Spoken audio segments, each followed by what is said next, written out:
SpaceX. Mr. Hedler, do you know what the Trump-Musk administration did to that Inspector General? I believe he was fired. Thank you. I think everybody on the panel knows what the answer to these questions were. The U.S. Department of Agriculture Inspector General was investigating Musk's Neuralink.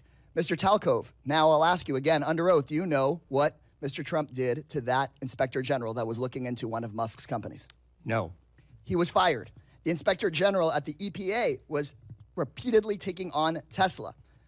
Mr. Hedler, since it seems that you're answering the questions that everyone knows the answer to, do you know what the Trump-Musk administration did to that Inspector General? I believe he was also fired. Also fired. At least 5 Inspector Generals that were looking into Elon Musk's companies were fired by the Trump-Musk administration. These Inspector Generals, who are independent, protected by law, they are the people that find the waste, fraud, and abuse and found many of the cases of waste, fraud, and abuse that have been brought up today, fired because they were looking into Elon Musk. At the NLRB, the National Labor Relations Board, which is supposed to protect workers from getting their unions busted by folks like Elon Musk, made functionally broken by the so-called Department of Government Efficiency that really is the Department of Government Efficiency for Elon Musk, not for you. They are trying to shut down the Department of Education, the Department of Labor. You know what Elon Musk doesn't seem to be looking into? His own contracts. Again, I'll ask you, Mr. Talcove, do you know how much money a day Mr. Musk will receive from the federal government for his contracts? No. The answer is $8 million a day. Just last year, Elon Musk was promised $3 billion from close to 100 contracts with the federal government. Ms. Royal, do you know how much the average person in this country who survives on Social Security, one of our seniors who's worked their entire life, about how much they have to survive on a day? I do not. $65 a day. We're not looking into Elon Musk's $8 million a day. This subcommittee, chaired by Marjorie Taylor Greene and the House Republicans, is looking into your grandmother's $65 a day. Let me be clear.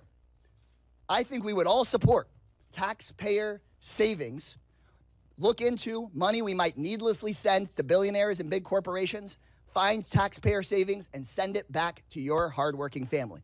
But instead, what House Republicans and the Trump-Musk administration want to do is they want to look into your kids' lunch money, your kids' teacher's salary, into your grandparents' Social Security. They want to take that money and give it out in billionaire tax cuts, and they're talking about that in committee tomorrow, in Budget Committee tomorrow. They just released their plan. So let me be clear. When Republicans talk about government efficiency in this Congress, they're not looking into billionaires who don't pay their taxes. They're not looking into billionaires who get rich off of government contracts. They're not looking into Elon Musk firing watchdogs who are supposed to keep him accountable. They're looking at cutting your public schools. They're going straight for your Social Security. They're coming straight for cancer research. They're coming straight for the Department of Education. They're not looking at big tech. They're not looking at big pharma because those people fund their campaigns. If this committee were serious about rooting out waste from our federal government, then today's whole hearing would be about how Musk and Donald Trump are firing the independent watchdogs who've done this work for decades. Instead, my Republican colleagues' actual goal on this committee is to distract from Trump and from Musk's corrupt war on accountability.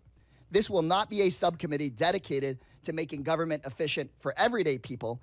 It's about helping Elon Musk and Donald Trump be as efficient as possible in robbing our government and handing out our government services to the rich. So this seems that this subcommittee is just going to be like the agency it's named after. The gentleman's a sham, time has expired. A total sham. The American people are $36 trillion in debt. It certainly seems reasonable that someone has been fired. I now recognize the gentleman from Tennessee. You're going to put us Mr. further in Burchett. debt with your billionaire You're tax not cuts. recognized. Mr. Burchett, you're recognized for 5 minutes. Thank you, Chair Lady. The gravy train for a lot of these folks, it's been on biscuit wheels, and it's about to run off the dadgum tracks, and it's about time. Could you imagine standing up here and defending waste, fraud, and abuse? But I think that's what we're seeing. When people squeal and don't ask questions, I think it shows the American public what the heck's going on. And that little gravy train is getting ready to run out. The spigot is getting ready to be turned off. Mr. Talcove, That's correct how you say your name, brother? Yes, sir. All right. How can the federal government improve identity verification for these entitlement programs? Yeah, it's doing what the private sector does every single day, whether you use your bank, you go to Amazon, using those tools and moving away from some of the dated compliance standards that the federal government uses. NIST IAL 863, 2017, before there was anything called deepfakes and generative AI tools. I was informed that PayPal has never been, they've never been able to crack into that and steal people's vital information. Are they using those systems that you would be favorable towards that government seems to be shying away from? Yes, sir. And describe that, how that works. They're systems that are based on encryption. They use technology and they use data to validate you are who you say you are. The people that are stealing right now, I believe a lot of them are actually ghosts from China, Russia, Nigeria, and Romania. I read a report today that North Korea was involved in this, in some of that as well. They are. And those people are our enemies. Again, they'll hate us for free. We don't have to give them taxpayer money. And are there loopholes that can be closed to avoid these improper payments? And I wish you'd describe those to me. The biggest, most important thing, particularly in the benefit program space, is the use of self-certification. As Mr. Timmons noted, the state of Missouri is using a solution called Steady IQ to validate wages and wealth. You cannot allow individuals to provide the information based upon what they think. It has to be based on what you know, and that will stop the ghosts from using people's identities to steal money from U.S. taxpayers. How much money do you calculate is wasted due to waste, fraud, and abuse in the entitlement programs each year? Yeah. My number right now between federal, state, and local government is you can save $1 trillion a year by simply putting in front-end identity verification, eliminating self-certification, and monitoring the back end of the programs that are providing the benefits. Those three things. You said you could eliminate that, but are there others you feel like some more low-hanging fruit? I would start with those three things because they're simple. That'll take that 20% fraud rate that you're seeing in the public sector down below 5%. Chair Lady, I would suggest that we adopt Mr. Timmons' legislation and get that out of the committee as fast as possible. What actions also could Congress take to fix these problems quickly? Yeah, I think the first thing is updating and redoing the 1974 Privacy Act. That is virtually impossible to do data matching. It's very difficult to have data shared. And when you look back at the pandemic, data sharing and data matching would have stopped probably 50% of the $1 trillion that was stolen from taxpayers. Any of y'all like to add anything to that? Congressman, I would just add that rather than accepting self-attestation, that states should have to be required to actually verify people's identities. And here's the key part: before they get enrolled, they shouldn't get enrolled and then eventually come down later on down the road. It's amazing to me. I have a doctor's appointment back in Knoxville, and the verification process is very extensive. It's more so than the federal government requires for any of this. What type of computer systems are these agencies using, and do they need updating? They're using very dated technology, but they're also burdened. I look at the USDA, 6.2 million words in a 10,000-page document that shows how to implement the rules of the program.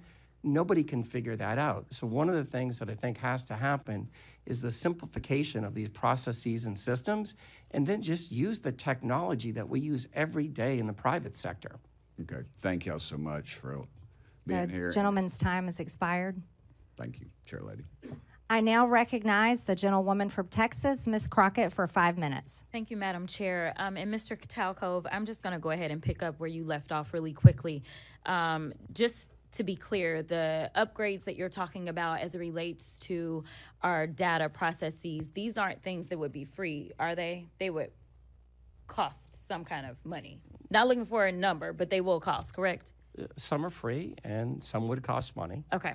All right. So I just want to leave it there because we've had a number of these hearings. So I do want to be clear, before the Trump administration came in, this committee did exist in the form of the Oversight Committee, and our task is to root out waste, fraud, and abuse.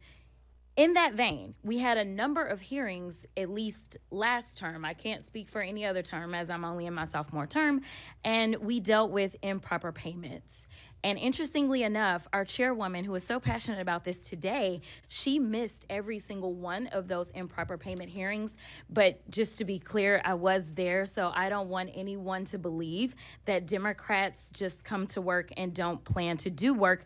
In fact, I'm trying to figure out exactly what it is that the Republicans believe our job is, because right now they have relinquished their constitutional duties over to an unelected bureaucrat, someone who no one went out to vote for. And absolutely, he is occupying the Oval Office, as we saw yesterday. And that is a first for me, to see someone occupying the Oval Office who's never actually been elected to the Oval Office and actually answering more questions than the person that allegedly got elected.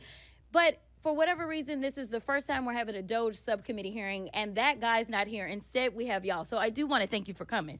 But I will say this. It's also interesting to me that in the first few days of DOGE existing, we know that they are trying to get rid of the Department of Education, USAID, Consumer Financial Protection Bureau. They're laying off FAA workers. They are going after the FDA, the CDC, the HHS, the FBI agents, and they're talking about getting rid of FEMA. And they brought y'all in. And I am going to say that I actually was shocked that there was only one person that seemed like he was an overt Trumper as you laid out your opening remarks, because I anticipated that at least one of y'all would say, yes, what Elon is doing is exactly what we would prescribe. But instead, I will applaud you because you actually were focused. You talked about what the American people are looking for us to do. We've actually consistently on this side of the aisle promoted this idea of making investments into technology so that we can do things such as, say, look at the Department of Defense. The Department of Defense that takes up approximately 50% of our discretionary income, or our discretionary spending. Approximately 50% goes to Department of Defense. Department of Defense has not been able to pass an audit in the last 6 audits, and we're not talking about pennies. I understand that we want everything to be perfect, and if we could get all waste, fraud, and abuse out, that would be fantastic. But let me talk about the big numbers. The big numbers are on that side. When we look at, say, our entire workforce, our federal workforce, as we're trying to somehow fire all of them, they don't even make up a total of 5%. It's even less than that when we look at our budget. But let's talk about defense. That just happens to be the same side of the ledger that Mr. Musk gets the vast majority of his money from. In fact, at the same time that they were unlawfully, and we will stay in court, because on this side, we believe in law and order. We believe in, a number of us are actually lawyers, but nevertheless, we understand the Constitution. We believe in that as well. And so there's things such as, impoundment, right? Because as Mr. Whitson said, he said, we need to return the power of the purse to Congress. It never left. According to the Constitution, that's where it's at. Now, I know that people are confused right now because for whatever reason, we had a guy that went in, and you talk about people invading our data. Listen, people said that they were upset about TikTok, but I'm upset about the guy that runs Twitter, who for sure is doing nefarious things, because I don't understand, if you are trying to conduct audits and figure out where the waste, fraud, and abuse is, I don't know why you would go to some tech guy. In fact, it was only techies that were sitting there at inauguration. We didn't have auditors. I would welcome auditors to come in and do forensic audits. In fact, he sat there in the Oval Office yesterday and he admitted that he was lying, and he was using his propaganda machine to do it when he said that we sent millions of dollars to Gaza for condoms. That was a lie. So let me tell you something. The we were gentlelady's duly elected, time has expired. And it is time for The us gentlelady's to do our time has job expired. and rein in this rogue actor known The as gentlelady's Elon time Musk. has expired. I now recognize the gentleman from Missouri, Mr. Burleson. Thank you, Madam Chair. I just want to speak frankly at first to the American people. We're nearing $37 trillion in national debt. What does that mean? That means that each and every U.S. taxpayer owes over $323,000. Okay? What does that mean? That means when the EPIC, which is the Economic Policy Innovation Center, says we have 18 trillion left. That's it. 18 trillion left to take out. And we're spending $2 trillion in debt every year. Folks, we're at the precipice of a debt, like a debt cycle. We are literally at a point in which the dollar will be worth nothing. What does that mean? And we know Social Security goes bankrupt in 8 years, right? Medicare goes bankrupt in 10 years. And then 15 years from now, the dollar is completely devalued and worth nothing. So what does that mean? That means your pension, the money in your bank, your savings is nothing. It's worthless. So what are we doing? We're trying to save this country. We're trying to save your pensions. We're trying to save your bank accounts. We're trying to save this country for the next generation. And it would be nice if we had help. But instead, we have people that are fighting us on this. And I think that I would hate to be in the Democratic Party right now because you're in a really bad bind. You're having to defend all of this crazy spending, all of this crazy waste. So how do you do it? You do ad hominem attacks. You attack the messenger. Oh, Elon Musk, right? He's rich. He must be evil, right? That's the attacks. Really? You can't do any better than that, right? Let's talk on the policy. Help us. We're trying to save this country. This is what, and Elon Musk, who's making no money doing this, is trying to save this country. Why? Because he has invested in the United States of America more than anybody, right? So I think that we should embrace it. In fact, not a single company, governor of any state would ever turn down Elon Musk and his team of DOGE from coming in and providing free services to right the course and financially in any state or organization. It's ridiculous that we would demonize someone that loves this country so much. Mr. Whitman, the formation of agencies via the executive action is not new, right? The formation of DOGE is not new. Can you are you familiar with any other previous presidencies where they've formed organizations like DOGE via executive action? Yeah, so actually the agency that DOGE is occupying is one that was created in a previous administration. So it is something that happens routinely. But I don't know if that answers your question. Yeah, there's been the Office of Budget Management was created, Environmental Protection Agency was created, the U.S. Digital Service, which is now DOGE, was created all by executive order, right? And actually one other I'd add is USAID was originally created through an executive order by President Kennedy and then later formalized. And then, Madam Chair, I have a video I would like to end with that just, let's review, if we could cue that, to remind, and I want to remind my Democratic friends, at a point in which you once had the majority of the American people on your side, this is what your party believed in. This report tells us how to cut waste, cut red tape, streamline the bureaucracy, change procurement rules, change the personnel rules, and create a government that works better and costs less. I've read it, and where it says the president should, the president will.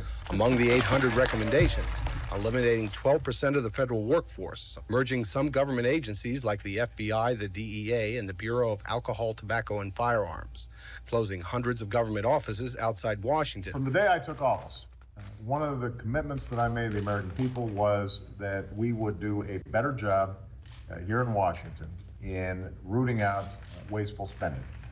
We thought that it was entirely appropriate for our governments and our agencies to try to root out waste, large and small, in a systematic way. It means cutting some programs that I think are worthy, but we may not be able to afford right now. A lot of the action is in Congress and legislative, but in the meantime, we don't need to wait for Congress in order to do something about wasteful spending that's out there.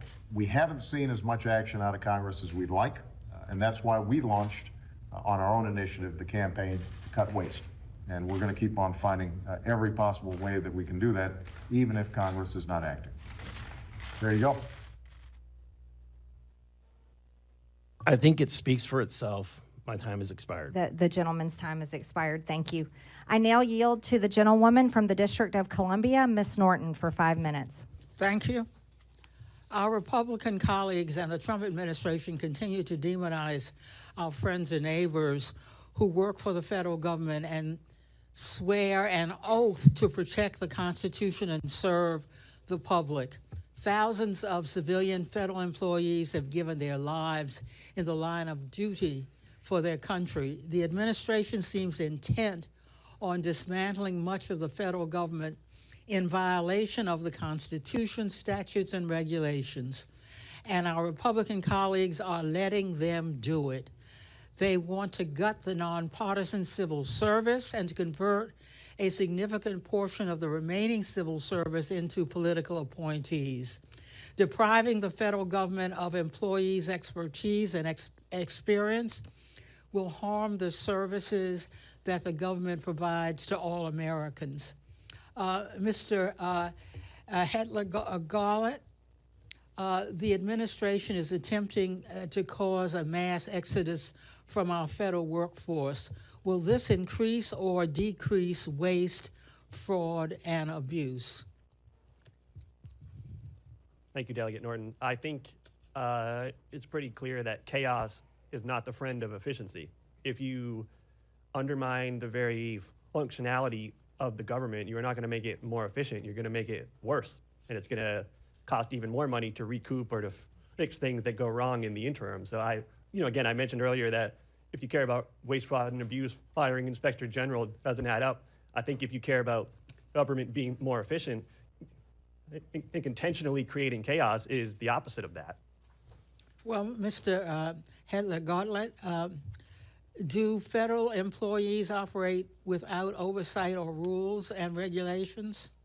No, absolutely not. They are governed by plenty of rules and regulations, and when there are independent Inspector General at the agency they're supposed to be at, they also have a cop on the beat making sure that they do so. I want to highlight some stories demonstrating exactly the kinds of federal workers the administration is trying to force out.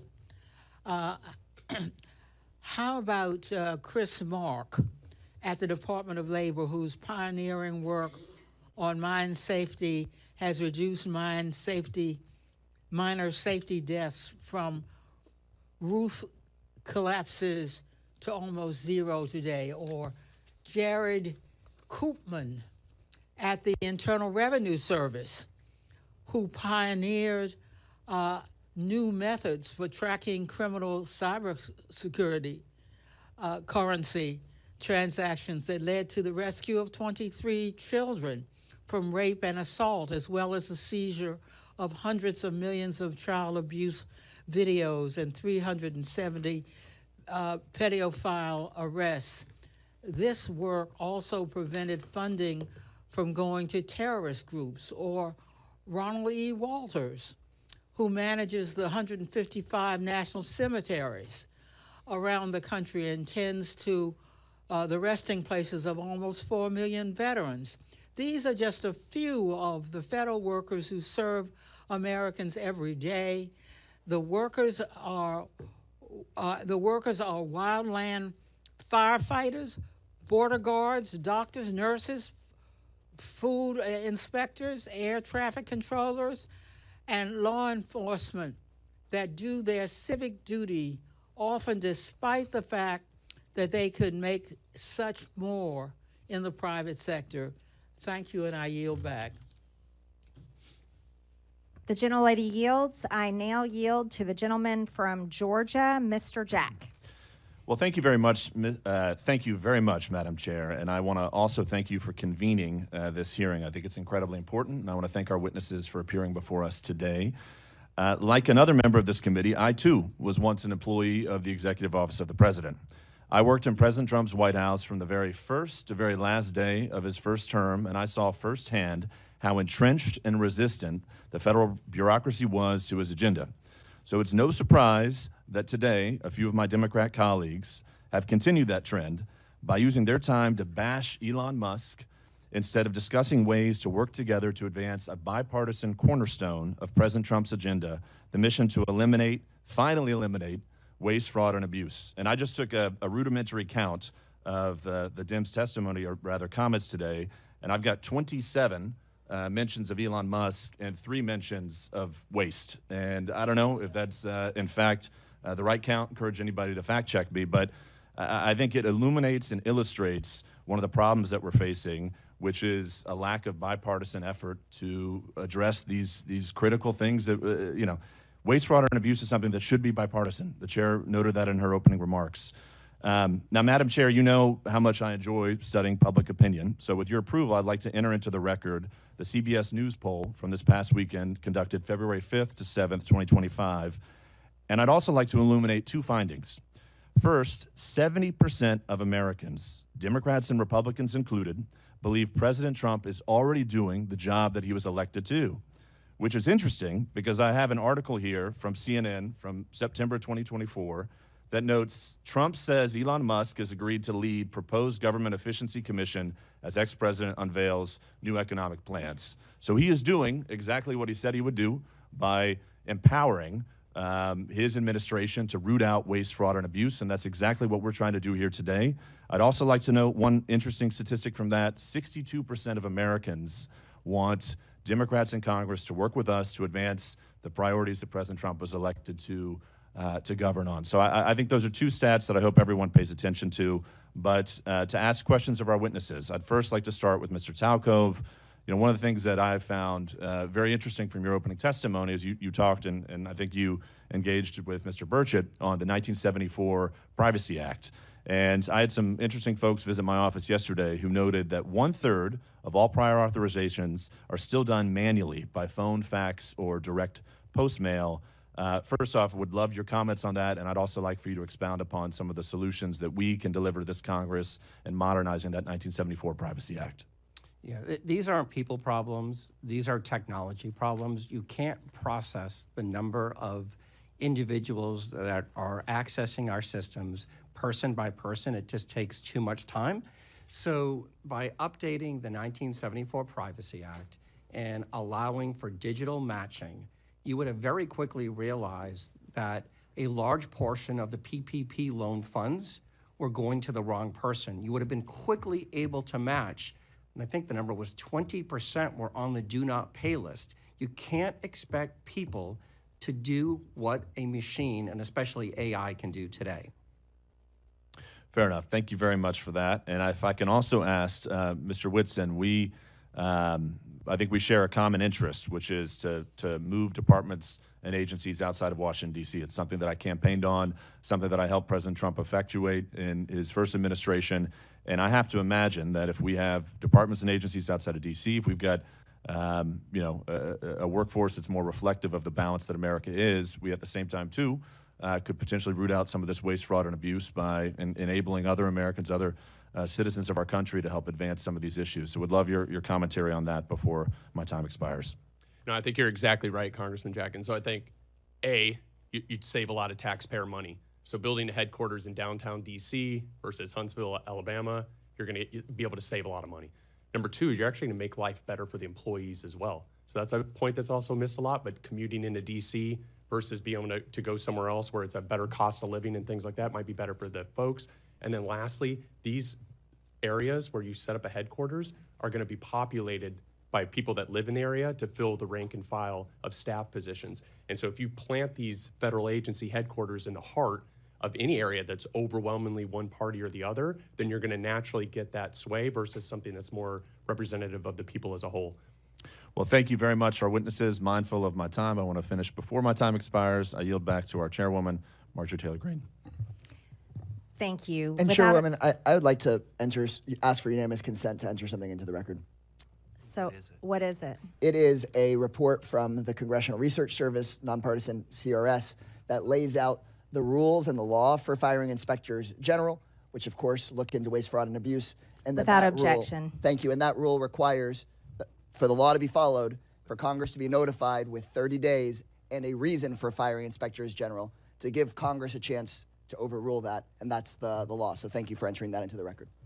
Madam Chair. Without objection, the materials Mr. Jack cited are also submitted for the record. I now recognize. Yes. Apologies. While we're on it, I'd also like to ask for unanimous consent to submit for the record 2 items. One is a statement from the AFL-CIO, Department of People who work for a living with views on working people to make the government work. And the second is a statement from the Center for Responsibility and Ethics in Washington on ways to combat waste, fraud, and abuse in the federal government. Without objection, so ordered. I now recognize the gentlelady from New Mexico and ranking member Ms. Stansbury for 5 minutes. All right. Well, thank you, Madam Chairwoman, and thank you once again to all of our witnesses for being here to testify. Thank you to my colleagues. We are going to have so much fun in this committee, this Congress. I actually appreciate the video that was shown just a few moments ago because when I worked at the Office of Management and Budget, I actually worked on the waste EO that was referenced that President Obama signed. But there is one fundamental difference between the presidents and vice presidents that were shown on that video and what's happening today, and that is that they followed the law. So my colleagues across the aisle who are asking us to get out of the way and stop trying to block things in the courts, let me tell you, we do not work for an unelected billionaire like apparently this guy does. We work for the American people. And so if an unelected, unvetted individual private citizen is hacking our government systems, breaking the law, firing federal employees, dismantling statutorily created agencies, withholding funds, we are going to fight you in the courts. And I'm actually really sad that my dear friend Mr. Burchett left because I want to talk about that gravy train on biscuit wheels that he just talked about, because that gravy train is not the federal workforce. It's the billionaires that are trying to hack that system right now, and which unfortunately my colleagues right now are working on a reconciliation deal to cut Medicaid, to cut Medicare, and use that money to give to tax breaks to their billionaire buddies. That is the gravy train that is actually going on here. But because this is the Oversight Committee, let's do a little bit of oversight. For the last several weeks, I've been talking to Treasury and OMB officials to try to get to the bottom of why Elon Musk and his team are trying to hack the Treasury payment system, because this is a completely nonpartisan system that literally just pays the bills of the federal government. So why are they so eager to hack this system? And I have to say that over the last several weeks, we have literally received thousands of calls in every single congressional office. In fact, we know that our friends across the aisle are also receiving these calls because this system pays the bills of the U.S. government. It pays our soldiers. It pays for the work that we do overseas. It pays your Social Security benefits. It pays your tax refunds. So why is Elon Musk and his hackers trying to access that system? And why did a senior civil servant who had overseen this system for over 30 years get asked to stand down after a 25-year-old intern working for Elon Musk tried to get access to the code for that system? Now, thankfully, they were shut down in the court system, but Musk has installed, with the president's blessing, one of his Silicon Valley buddies, who I want to point out, in which the media has not paid a lot of attention to, is the CEO of a private IT company, including Citrix, that has millions of dollars in IT contracts with the federal government. And not only is he still operating as the installed DOGE person at Treasury, he's actively still the CEO of this private company. How is that even legal? Is it legal? I don't think it's legal because the federal court is trying to shut this down. We also know that that 25-year-old software engineer, in violation of the court order, was actually given access to modify the code. So what is going on here? And why is this such a threat to the American people? Why are thousands of people calling us? It's because of the size and the significance of these payments, because it is an invasion of the privacy and security of the American people, because it could threaten our ability as a country if there was a default in the debt ceiling, and because it contains highly classified information that our foreign adversaries are trying to cyber attack us regularly for. So why is a private citizen being given access to this system? We know they're trying to shut down payments. They're trying to shut down agencies. What's next? Are they going to shut down your Social Security payments? We don't know, because they have no oversight, and Elon Musk will not come in front of this committee. And in fact, the Treasury folks are saying this is the biggest insider threat they've ever seen in the history of the agency. So we are sounding the alarm, and no matter how many executive orders that Donald Trump signs or how many tweets that the VP sends, you cannot rewrite the Constitution, and we are going to hold you to account. I yield back. The gentlelady yields, and I now recognize, oh, yes. I have 3 documents I want to submit for the record.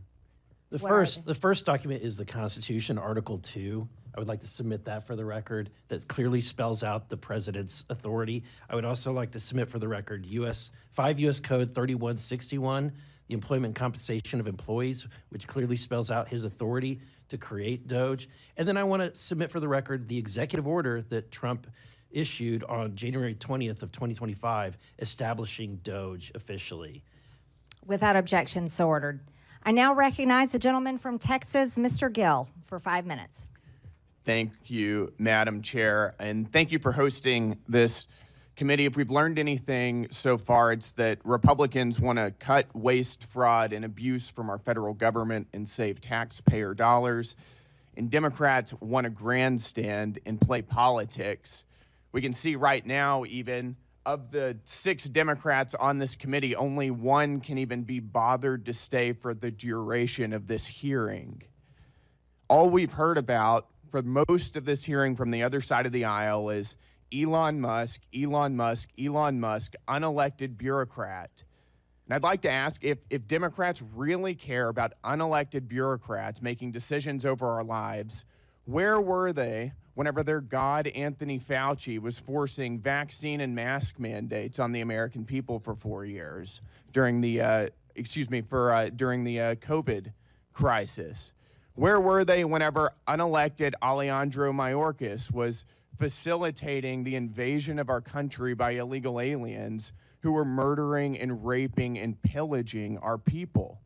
Where were they whenever the Secretary of Education, unelected Cardona, targeted states and schools and people who were disagreed with his view of the radical left's transgender ideology? Where were they whenever Gary Gensler, former chairman of the SEC, also unelected, was lawlessly thwarting the development of financial markets, particularly in the crypto space, by lawlessly pursuing regulation via enforcement? They were nowhere to be seen because they don't care, because all of those things benefited their side of the aisle at the expense of ours. And perhaps that's also why they don't seem to be very interested in rooting out improper payments from our federal government. If you wonder why so many people are cynical about American politics, this is it. This is exactly why. The reality is that Elon Musk serves as an employee of the president, and we were given a massive mandate to carry out what he's been doing. His job is to carry out the will of the American people as expressed through the executive. That's exactly how the Constitution is supposed to work. The Constitution did not create an unelected, unaccountable 4th branch of government in the administrative state. The American people know this. My colleague Brian Jack discussed some of the opinion polls recently. We are doing, and President Trump is doing, exactly what he was elected to do. And that's why he's polling at a 53% approval rating, higher than he was at any point during his first administration. Even Elon Musk and his DOGE efforts now are polling at a 49% approval rating, which, just to point out, is 16 points higher than President Biden was polling at whenever he finished his term in office. The Democrat Party has for decades systematically grown and weaponized the administrative state against the American people, and the American people have had enough of it. Right now, we're talking about $2.7 trillion in improper payments since 2003. We're uncovering what could be the biggest money laundering scandal in American history. And the other side of the aisle could care less. They have no concern about where this money went, to what entities it went, to what governments, to what people or groups, nothing. All they want to talk about is Elon Musk incessantly. So it does make me wonder, if they don't care about where it's going, do they have an idea? Because what we've uncovered so far is that so much of the waste, fraud, and abuse of our federal government is actually funding their side of the aisle. It's funding media outlets that are running cover for Democrats routinely. The NPR, PBS, the BBC, Politico. It's going to fund left-wing NGOs that are facilitating the invasion of our country. It's going to fund left-wing transgender activism and sex changes all over the globe. This is money that's being used, taken from the American people and used against their interests. If you care about rooting out waste, fraud, and abuse, we should be serious about this. I'm very excited to be on this committee. I'm excited to expose what's being going on. Thank you, Madam Chair, and with that, I yield. The gentleman yields. In closing, I want to thank our witnesses again for their testimonies today. I now yield to the ranking member for closing remarks. Thank you, Madam Chairwoman. Well, I never thought so many conspiracy theories and wild accusations could be wound into one 5-minute speech, but I appreciate my friends across the aisle. First of all, let's talk about this massive mandate that supposedly brought Donald Trump into office. Donald Trump did not run on putting an unelected billionaire in charge of dismantling the federal government. He ran on lowering prices for Americans. And I think it's interesting that while we're sitting here this morning, the top of the New York Times is reporting that inflation has risen unexpectedly as food and energy prices have soared. What's going on, guys? I thought you were going to tackle inflation and food and energy prices.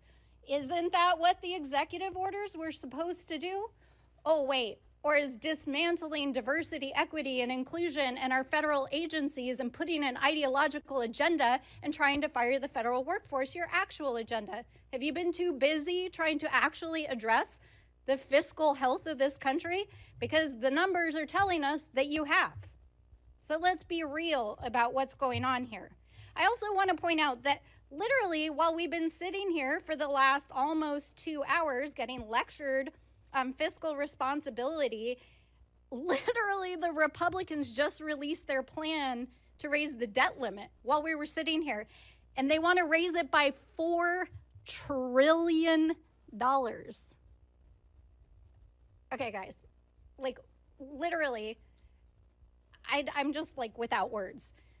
Inflation is going up. You want to raise the debt ceiling by $4 trillion. You want to gut Medicare. You want to gut Medicaid. You're talking about going after Social Security after promising that you wouldn't. I mean, really, what the heck is going on here? We're not trying to take down Elon Musk as a businessman. This dude is literally breaking the law inside of the federal government. And for a party that is supposed to be the party of law and order, in quotes, I really do not see you holding him accountable and doing your most basic constitutional responsibility in the separation of powers. So I want to end where I started. We are the Oversight Committee. We are the people's house for the United States of America. We represent the American people. And so, Mr. Elon Musk If you would like to appear in front of the Oversight Committee, you have been duly invited. Please come tell us what you're doing, come testify in front of the American people, and please come hold yourself to account. With that, I yield back. The gentlelady yields. I now recognize myself for closing remarks. President Trump was elected with a mandate to rein in unaccountable bureaucracy in Washington and to wage war on waste. I know that because I campaigned alongside him, and so did my colleagues. This hearing was the first battle of that war, and in the coming days, the subcommittee will release a report with legislative solutions to the problems we have identified here today. We aren't going to wait all the way until the end of this Congress. We're going to get to work immediately. The bureaucrats who have run Washington for decades are beyond the point of forgiveness. Their sheer incompetence and pure spite for the hardworking American people have resulted in total failure. The federal government has made over $2.7 trillion in improper payments since 2003. Including $236 billion in 2023 alone. Those are trillions of dollars that honest Americans have paid in taxes at gunpoint over the years. As we approach April 15th, Americans are once again preparing to do their taxes and fork over their unfair share of money it takes to run this country. And I have to tell you, the American people have not been getting their money's worth for a long time.